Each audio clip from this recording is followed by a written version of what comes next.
नमस्कार छात्रों, कैसे हैं आप सभी। चलिए आज की कड़ी में हम पढ़ते हैं लेखक विवेकी राय की कहानी नालायक फर्स्ट पीयूसी।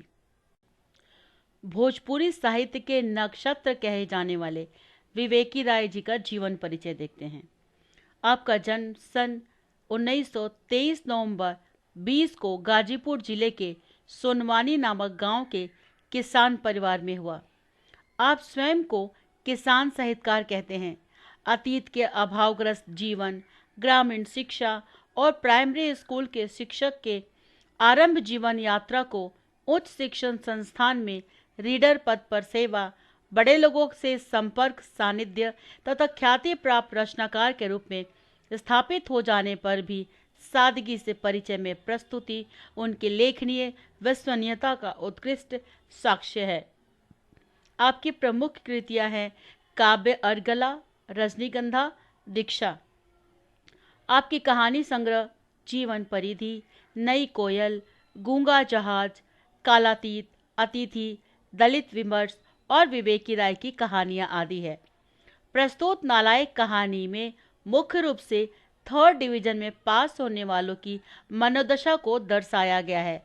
साथ ही इसमें बेरोजगारी जैसी व्यापक समस्याओं को भी उजागर किया गया है।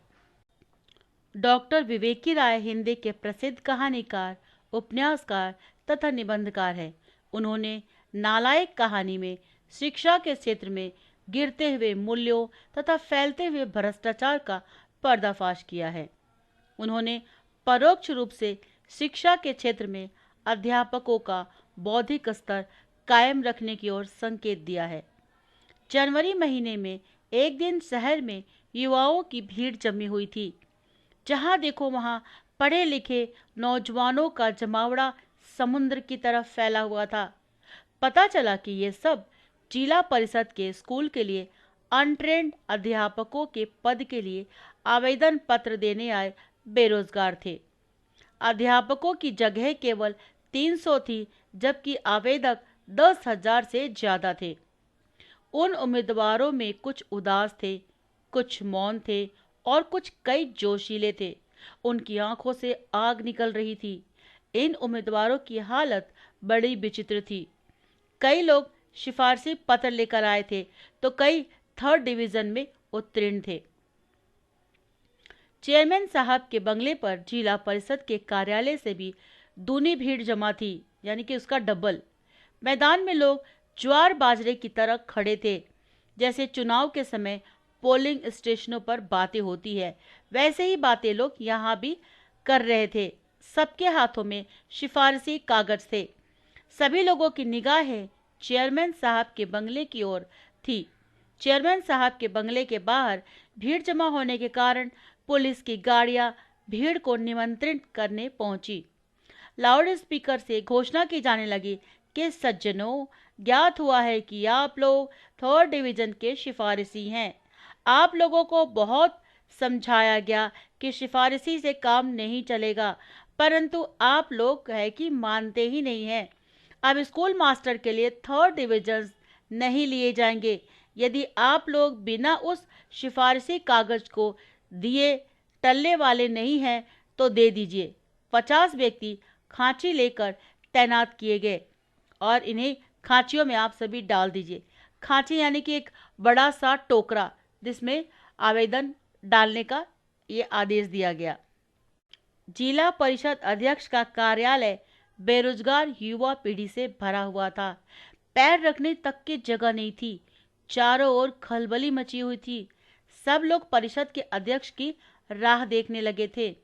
लंबे समय के बाद भी पता चला कि अपने बंगले पर ही हैं, वहां से वो निकले ही नहीं है, तो सभी लोग उनके बंगले की तरफ चल पड़े। परिषद के अध्यक्ष घबरा गए। पल भर में पुलिस की गाड़ियां आई। कोई पुलिस वाला लाउड स्पीकर से घोषणा करने लगा कि अध्यापक पद के लिए थर्ड डिवीजन प्राप्त आवेदक जा सकते हैं। युवाओं में तो दहशत फैल गई, क्योंकि 10,000 से लोगों में थर्ड डिवीजन वाले ही ज्यादा थे। दौड़कर आते हुए उम्मीदवार ने गुस्से से कहा, साहब लोग कहते हैं कि अध्यापक पद के लिए थर्ड डिवीजन नहीं लिए जाएंगे। अरे क्यों नहीं लिए जाएंगे? जिसका सबसे ज्यादा वोट होगा उसे लिया जाएगा। हम सभी फर्स्ट और सेकेंड डिविजनर के खिलाफ आंदोलन करेंगे। कुछ समय के बाद अध्यक्ष के बंगले से दूर नदी किनारे मैदान में सभी इकट्ठा हुए। उनमें से कुछ नेतागण आए। लाउड स्पीकर से उद्गार निकलने लगे, करो या मरो, थर्ड डिवीजन वाले जिंदाबाद।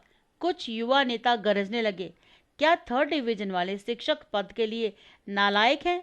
ऐसा क्यों? सेकेंड या फर्स्ट डिवीजन वालों ने कौन सा तीर मारा है? सरकार को तो झुकना ही पड़ेगा। किसे मिले मास्टरी chance? Third division matric pass. नारे ऐसे आसमान में चारों तरफ गूंजने लगे। इस पाठ का सारांश के बाद आइए देखते हैं एक अंकीय प्रश्न उत्तर। कितने अनट्रेंड अध्यापकों का चुनाव था? 300। कितने उम्मीदवार आए थे? तकरीबन 10,000। प्रति उम्मीदवार के पीछे कितने सिफारिशें आई थी? 5-6 सिफारिशें। ज्योतिषी कहाँ पर बैठे थे? फुटपाथ पर। पुलिस की कितनी गाड़ियां आई थी? 2 गाड़ियां। किसका नाम सभापति के लिए प्रस्तावित किया गया? रघुपति राघव।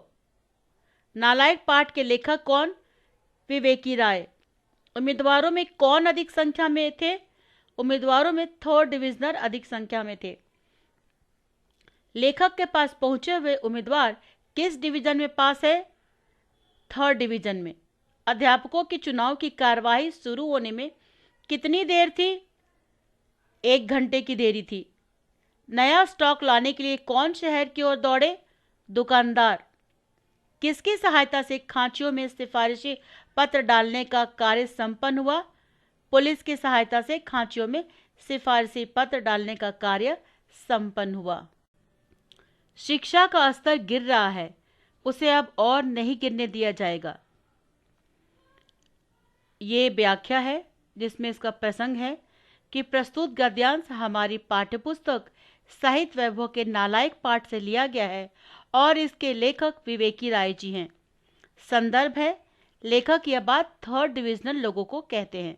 स्पष्टीकरण, लेखक के यहाँ एक उम्मीदवार और उसके साथ 3-4 सिफारिशी पहुंचे हुए थे। थर्ड डिविजनल ने लेखक से कहा कि दुनिया में कोई जगह हो चाहे न हो, पर स्कूल मास्टरी की जगह तो रिजर्व है। तब लेखक जवाब देते हैं कि आप लोग गलत समझते हैं। अब योग्य लोगों को अध्यापक के रूप में भर्ती किया जाएगा, क्योंकि शिक्षा का स्तर गिर रहा है, उसे अब और नहीं गिरने दिया जाएगा। नेक्स्ट क्वेश्चन, ये लोग आजकल उल्टा चोर कोतवाल को डांटे की कहावत चरितार्थ कर रहे हैं।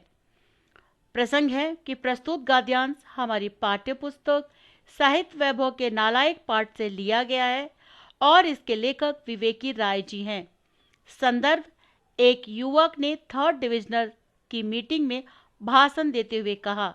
स्पष्टीकरण है, काली माई के टूटे चबूतरे से थर्ड डिविजनल बेरोजगारों को संबोधित करते हुए एक युवक कह रहा है, हमने फीस दी है, परीक्षा दी है, अगर हमारा थर्ड डिवीजन आया तो इसमें स्कूल का दोष है। हम लोग इन संस्थाओं और लोगों पर मुकदमा कायम करेंगे। हम लोग फर्स्ट क्लास आदमी हैं। हम लोगों को जिन्होंने थर्ड क्लास बनाया है वे ही अपराधी है और वे लोग ही चोर है। ये लोग आज उल्टा चोर कोतवाल के डांटे की कहावत को चरितार्थ कर रहे हैं। अगला व्याख्या है, सुबह का सिकुड़ा हुआ बालक अब तन कर जवान की तरह लग रहा था। प्रसंग, प्रस्तुत गद्यांश हमारी पाठ्यपुस्तक साहित्य वैभव के नालायक पाठ से लिया गया है और जिसके लेखक विवेकी राय जी हैं। संदर्भ, एक उम्मीदवार दौड़ता हुआ लेखक के पास आया और उसने कहा कि लोग कह रहे हैं कि थर्ड डिविजनर को नहीं लेंगे तो हम आंदोलन करेंगे। स्पष्टीकरण है, सुबह जो उम्मीदवार लेखक के पास आया था वही दौड़ता हुआ लेखक के पास आया और उसने कहा कि लोग कहते थे कि थर्ड डिविजनर को नहीं लेंगे, हम फर्स्ट डिविजनर और सेकंड डिवीजन वालों के खिलाफ आंदोलन करेंगे, ये हमारा हक मार रहे हैं। यही बालक जो सुबह से सिकुड़ा बैठा था अब तन कर जवान की तरफ बातें कर रहा है। अगला प्रश्न है, हम हरगिज नहीं मानते कि कागज की 3 लकीरों के कारण हम लोग नालायक हैं। प्रसंग है, प्रस्तुत गद्यांश हमारी पाठ्यपुस्तक साहित्य वैभव के नालायक पाठ से लिया गया है और जिसके लेखक विवेकी राय जी हैं। संदर्भ है, इस वाक्य को मंच पर खड़े युवा उम्मीदवार ने कहा कि अंकों के आधार पर नहीं बल्कि प्रतिभा के आधार पर युवकों को नौकरी मिलनी चाहिए। स्पष्टीकरण। अब थर्ड डिविजनरों को खारिज कर दिया गया तो ये लोग इसका दोष शिक्षा विभाग तथा अध्यापकों पर डालने लगे कि सिर्फ कागज पर थर्ड डिवीजन लिख देने से मात्र हम नालायक नहीं हैं। लॉन्ग प्रश्नों के उत्तर देखते हैं। फर्स्ट है, अनट्रेंड अध्यापकों के चुनाव के माहौल का वर्णन कीजिए। उस दिन जिला परिषद में प्राइमरी स्कूलों के लिए अनट्रेंड अध्यापकों का चुनाव था। उसमें 300 अध्यापक चुने जाने वाले थे, मगर 10,000 उम्मीदवार आए थे। हर एक उम्मीदवार के साथ लगभग 5-6 सिफारिशी लोग भी आए थे। दर्शक भी काफी थे और वह एक बड़ा सा मेला के जैसा लग रहा था। अनट्रेंड अध्यापकों के चुनाव के लिए शहर में सुबह से इतनी भीड़ लग गई थी जैसे मानो कुंभ का मेला हो। सड़कों पर लोगों की चहल पहल और शोरगुल शुरू हो गया था। ऐसा लग रहा था कि किसी नेता को देखने के लिए बड़ी सी भीड़ इकट्ठी हो रही है। सेकंड क्वेश्चन है, जिला परिषद के बाहर का दृश्य प्रस्तुत कीजिए। जिला परिषद में प्राइमरी स्कूलों के लिए अनट्रेंड अध्यापकों की नियुक्ति होनी थी, इसीलिए जिला परिषद के बाहर अपार जनसागर उमड़कर जमा हो गया था। प्रवेश द्वार से लेकर बाहर आंगन, लॉन, मैदान, चौक, सड़क और लगभग 2-3 फलांग तक ठसाठस आदमी उस जगह भरे हुए थे। किसी को पता ही नहीं चला कि क्यों खड़े हैं, बस खड़े हैं। जो पहले आए वो पहले से फाटक की ओर खड़े हो गए और जो आगे थे उनका निकलना कठिन हो रहा था। भीतर परिषद कार्यालय था जो कि बंद पड़ा था। क्वेश्चन 3, लाउड स्पीकर से क्या घोषणा की जा रही थी? चेयरमैन साहब के बंगले के बाहर भीड़ जमा होने के कारण पुलिस की गाड़ियां भीड़ को नियंत्रित करने पहुंची थी। लाउड स्पीकर से घोषणा की जाने लगी कि सज्जनों, ज्ञात हुआ है कि आप लोग थर्ड डिविजनरों के सिफारिशी है। आप लोगों को बहुत समझाया गया कि सिफारिशी से सिर्फ काम नहीं चलेगा, परंतु आप लोग तो मानते ही नहीं हैं। अब स्कूल मास्टर के थर्ड डिविजन नहीं लिए जाएंगे। यदि आप लोग बिना उस सिफारिशी कागज को दिए टालने वाले नहीं हैं तो दे दीजिए। 50 व्यक्ति खांची लेकर तैनात किए जाते हैं, इन्हीं खांचियों में डाल दें। क्वेश्चन नंबर 4, दौड़ के आते हुए उम्मीदवार ने क्या कहा? दौड़कर आते हुए उम्मीदवार ने गुस्से में कहा, सब लोग कहते हैं कि अध्यापक पद के लिए थर्ड डिवीजन नहीं लिए जाएंगे। अरे भाई, क्यों नहीं लिए जाएंगे? जिसका वोट ज्यादा होगा उसे लिया जाएगा। हम फर्स्ट और सेकंड डिविजनल के खिलाफ आंदोलन करेंगे। ये हमारे साथ नाइंसाफी है और अन्याय है। इस तरह ये पाठ यहाँ पर समाप्त होता है। छात्रों, उम्मीद करती हूँ कि परीक्षा की तैयारी आप अच्छे से कर रहे होंगे और ये वीडियो आपको उसमें मददगार साबित होगा। अगर सच में आपको ये वीडियो पसंद आ रहा है तो सब्सक्राइब, लाइक, कमेंट, शेयर करना ना भूलें और बेल आइकन दबा लें ताकि मेरी नई वीडियो आपको सबसे पहले पता चले। आपका धन्यवाद।